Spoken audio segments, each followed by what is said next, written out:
Hello guys good morning and so आज चाहिँ हामी चाहिँ ठ्याक्कै त्यहाँबाट झरेको है।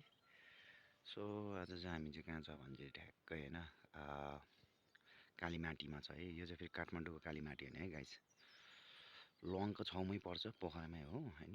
सो गाउँ हेर्न सक्नुहुन्छ। वा घाम देखे त डुबिहाल्यो, यस्तो छ सिन। हामी फरेस्ट क्याम्पबाट झरेको हिजो। सो बिहान बिहान होइन, मजै छुट्टै छ गाउँघरको।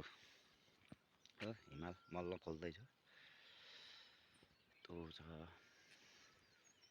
र मौसम।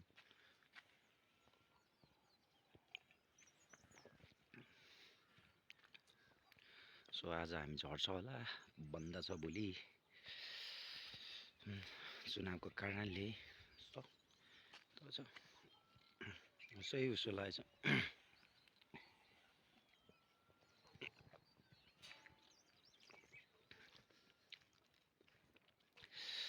अब यतातिर चाहिँ अब पोखरा झर्ने बाटो लङ टी गार्डन होइन, यताबाट जान्छ। हामी चाहिँ अब सो आज चाहिँ तलबाट झर्ने हो। हामी बस्ने होटल चाहिँ यहीँ हो।